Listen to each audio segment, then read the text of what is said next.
So today we are going to study another market structure, that is oligopoly. Oligopoly, as I've already told you before, it is a form of the market where few sellers dominate the entire sale of the market. Okay.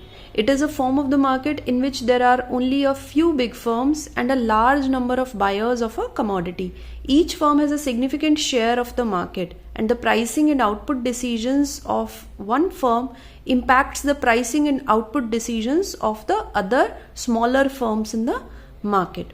Okay. And oligopoly can be divided into two parts, like collusive and non-collusive oligopoly. Okay. Now, what is collusive oligopoly? Collusive oligopoly is a form of the market in which there are few firms in the market and all decide to avoid competition through a formal agreement. They collude to form a cartel, and the price and output of the member firms is fixed as a collective cooperative decision. Okay. And non-collusive oligopoly is a form of the market in which there are few firms in the market and each firm pursues its own price and output policy independent of the rival firms. Okay. Now, what are the features of oligopoly? There are only a few sellers in the market. Okay. Then there are many buyers in the market. Okay.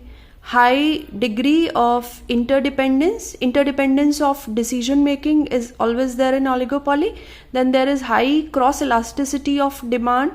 There is a non-pricing competition between the firms, and there is barrier to entry in the market and indeterminate price and output.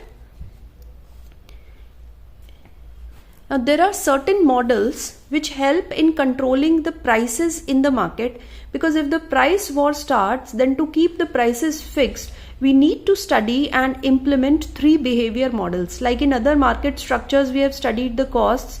Now in oligopoly, we will study the behavior models. Okay. So what are those behavior models? First one is collusion model. Okay. Then there is kink demand curve model.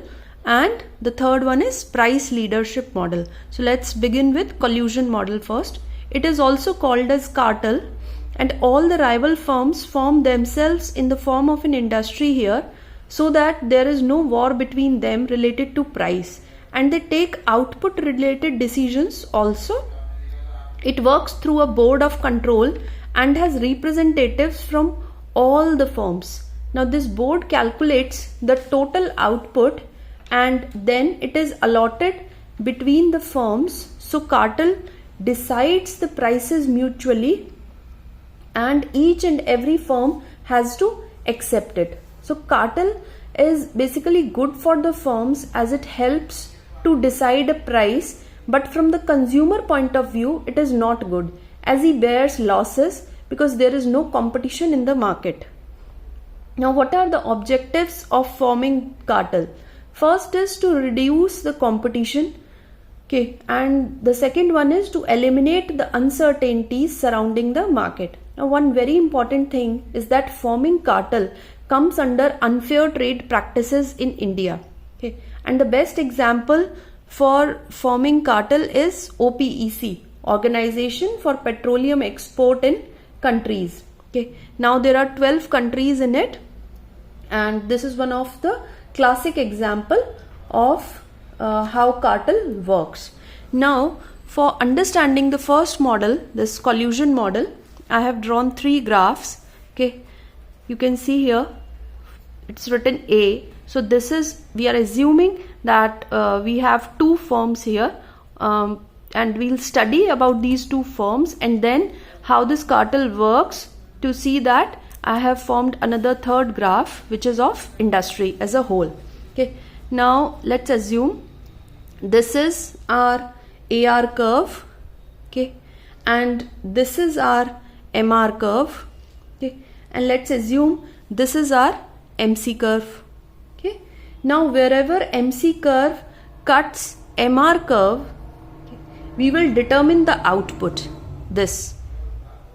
We will determine the output and this point becomes the equilibrium point. Now let's assume there are two firms in the market, A and B, and we have suppose calculated their total output, that is 1000 units.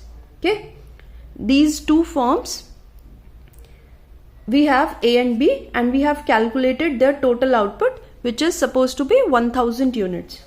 Their cartel decided that we will produce 1000 units, and how would we determine the prices now? So if we extend this line further and take it till AR, this line, I've already done it before, but just to show you I am doing it again. Suppose if we extend this line further and take it till AR, okay, this is AR. So if we extend this point and take it till AR, so the point where it touches at AR, we will determine the prices, this.